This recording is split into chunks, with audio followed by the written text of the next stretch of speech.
back to something about strategy. We were talking about you're almost immune from, not that it's a trial attorney is almost immune from being found ineffective if he or she says that what he or she did was trial strategy, even if it's really bad strategy. If it was strategy, we're not going to second guess it. Case that I will always remember, trial attorney, this is back in the days when you could not get into, it was much harder to get into the defendant's character. But this trial attorney decided that he was going to put in his client's prior conviction or whatever. It was not otherwise going to come in. His strategy was, we're going to show the jury that we're being honest. And he pled guilty to that one, showing you that in this meeting, if I go to that one, I'm not pleading guilty to this one, that must mean I didn't do this one. He shopped it around, and he was told by other attorneys, are you nuts? Don't do that. He did it. I end up on taking the case, the guy gets convicted, duh. I get the case, and it seems to me a slam dunk. This is such bad strategy that it's, come on. And that's what we argued, and the defense attorney said, that was my strategy. I wanted to be honest. Honesty's not always the best policy. We lost. I don't think it was a murder case. And the Court of Appeals said, yeah, that was strategy. Bad or not, we're not going to decide whether it was bad strategy or good strategy, but it was not totally ridiculous. So there's the strategy thing. Yes. This morning I expressed my concern about confronting trial lawyer with ineffective assistance of counsel accusations. This afternoon I'm concerned about having someone make those accusations against me in one of these cases. So on this question of investigation and how far we need to go, and much of what I know about criminal law, comes from television and movies. You hear a lot about prosecutorial misconduct, about them withholding evidence, about the police planting evidence, all of those kinds of things. If that didn't come out at trial, how do you know that you should or shouldn't look into that kind of possibility? Well, I guess it's sort of case-by-case basis kind of thing. If you have a drug case, for example, you get like a common drug case is, police are driving down the road, a group of men is standing on the corner looking suspicious. They look up, they see the police, one of them reaches in his coat and throws something to the ground. Police pull in. It turns out to be 3 hits of crack cocaine, and they arrest the guy. And then your client may say, he may say, I was just standing there, I didn't do anything because police planted that. Well, if there are other people there who can corroborate that story, that may or may not be something that you need to look at. But if it's just your client saying it, that's just not going to get any legs,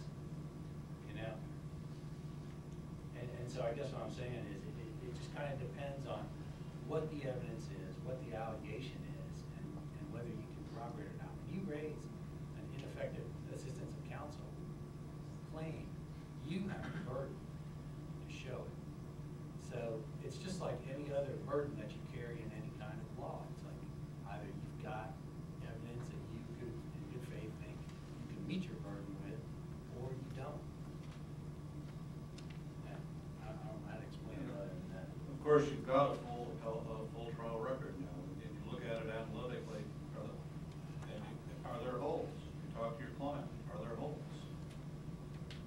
But what if you don't know, for example, that the prosecutor spoke to such and such a witness, that witness gave what could have been exculpatory information, but he never turned that part over? How would you know that?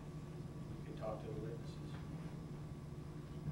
If you have some suspicion, if there's some reason to think that may be, you don't, I don't think you can, I don't think you have time or resources to go reinvestigate the whole case. But if there's some reason to think maybe, you use your judgment and go talk to that witness if you think maybe there's something there. Yeah, and again, my question comes from the point of view of someone who's going to have to manage the program that we're talking about here. And when cases come into the firm, find volunteer associates who are already very busy to take this in addition to their regular workload. So it's kind of a practical question. If we sign up for these cases, how are we going to know what we're getting into? Are we getting into a case that's going to be like a straightforward appeal to the 11th Circuit under CJA cases, which we have, half a dozen of in the office right now? Or are we going to be getting into something where we may be, in effect, retrying a case as you described? And can this program be set up so there's some kind of screening mechanism so before we commit to donating our time to something that the state should be paying for anyway, that we have some idea of what we're getting into? That's actually been discussed a little bit, and above my pay grade, but my experience is that most cases are not going to be that involved. I think that's a matter of talking with whoever these cases are coming from in the central office or whatever. Do you want to talk about that? I don't know. I missed the question, but I got a sense of what it might be. So if you don't mind repeating it for me. I'm sorry. We'll just ask your question. Do you mind repeating your comment? Yeah, basically the question was, if we sign up, if our law firm signs up to participate in this program, what screening mechanism will there be to help me judge before I assign the case to associate volunteers? Are we getting into one of these very complicated cases that might result in essentially retrying the case in a motion for a new trial on the one hand, or to a fairly straightforward appeal with some clear legal issues that's basically where the focus is going to be appealing on the record on the other hand? It's hard to give a complete answer about that question because with the way the cases are coming in, the reason that they're being assigned outside counsel is that our staff at the appellate division can't take them right now. They have too many cases themselves. So I think there's one way to measure things, and it may be sort of an old-fashioned way, but when we get the transcripts on the cases that we've already received and we have the trial transcripts, you can make a general assessment of the complexity of the trial, which sometimes, not always, but sometimes will give you some idea of at least how much work is going to have to be done to get up to speed about what occurred on the trial. We'll develop a screening process to the extent that we can, but sometimes it requires that legal research and somebody getting in there and looking at the transcript, speaking with the client, speaking with the trial attorney to get a true gauge of what you're looking at. And I don't think it's something that I can guarantee you that we'll have screened and only give you the most simple cases. One of the things we discussed was with earlier or with associates with lesser experience, trying to look for charges and convictions that have consequences that are slightly less, perhaps. For instance, looking to assign the theft by taking conviction to a lesser experienced lawyer instead of the murder conviction.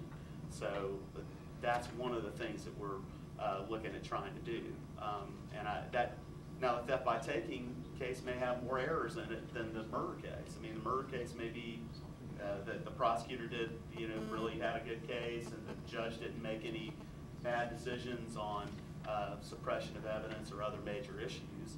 And the defense lawyer may have done an outstanding job. It's just that the facts were such that the person was convicted beyond reasonable doubt. So those are some of the things that we're talking about. And I think having further discussions with the managing partners or the people who are going to make the decisions about what to let their associates do would behoove all of us. And certainly I'm available for that. Jiminy Rogers is our appellate division director, as you know, and so she and I are going to really try to coordinate on the communication. But I'm open to having discussions. We want the assistance. I think it is a good opportunity for young lawyers to get a chance to really get in the trenches and maybe gain some appreciation and feel good about representing things on that I think are based on principle. The people that do this work here are people who have dedicated themselves to principles, and I think they're high-minded and something that people can benefit from, even if they do a little bit of it. That's something useful and worthwhile. Yes, sir. But so I guess you're saying in practicality that there's no real way we can know an approximation of the time commitment that might be involved until we've already accepted the case and made an appearance and get into it and assess the record. I think that's true in appellate cases a lot of times, unless these gentlemen with a vast amount of experience can tell you otherwise. I think that a transcript that's thinner probably, but you can't tell him. It's probabilities, I mean, he could have, I've had cases like the murder trial that was a very thin transcript and it comes to attempt by the trial attorney to present a battered women's syndrome defense without an expert, which didn't go very far. Right. And then that became a big case for me. It required a lot of work, it required hiring an expert, it required testing, it required all sorts of stuff. But generally, I mean, the probabilities are if you have a one volume, by taking a burglary case, it's not going to be very complicated. Generally, if you have a 4,000-page murder transcript, that's going to be a complicated case. And it goes like that, but there is no lock-clad guarantee that the little one's not just going to be like a really bad job by somebody that could have been done a lot better, and it's going to take a little bit more work. It's just sort of an interesting predicament because my superiors are maybe fine with me spending 100 hours on something over the course of a year, but maybe not several hundred. So right. It's kind of one of those things where once I'm in, I can't get out, and they. No, I understand that. Let me just toss this out because I think what I hear, and I think this is a practical problem, is that you're committing to do something in addition to work you're already doing.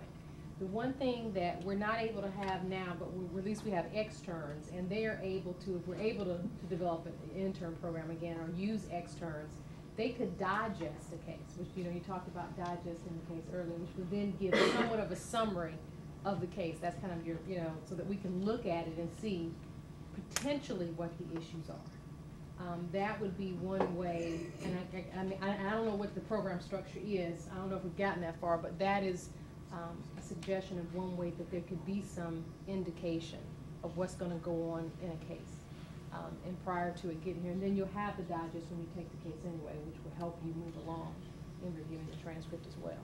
And even though it's been pointed out a number of times that the limited number of people who work at the appellate division, I think you've heard from people who work there that they're more than willing to assist you as they can in brainstorming ideas, and this can cut back on some of your concerns about the case. It may not limit the amount of time that you have to work on them, but if you feel more confident that you're moving in the right direction, I think that'll make for an overall better experience, perhaps.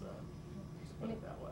If we're working, I'm sorry, if we're working with you, I don't know how many people are going to take cases, but if we're working with you, brainstorming with you, and there's the point where you get to where you can't go on, at least we will be up to speed on where the case is, because we would have been working with you the whole time. Like I said, I don't know what the structure is going to be, but that is a thought, as a new case along.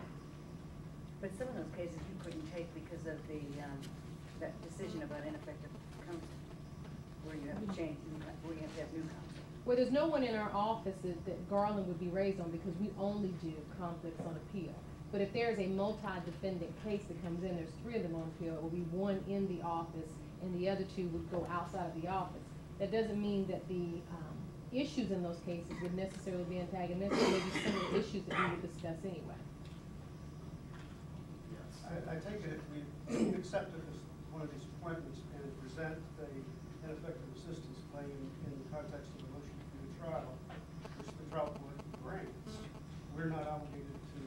You won't be the trial lawyers in the next case, unless, of course, you want to be, then, then we can talk about that. But generally, it would be turned back over to probably the Circuit Public Defender Office that represented the case at trial in the first place, or maybe a conflict lawyer in that case. If ineffective is raised and proven, then we probably would have to assign a conflict lawyer, trial lawyer. If the ineffective assistance claim was made in the context of a trial, the trial court denies, and then we present exactly the same ineffective assistance claim in the Court of Appeals, and the Court of Appeals buys, what then happens to the defendant? Does he walk, or is he retried?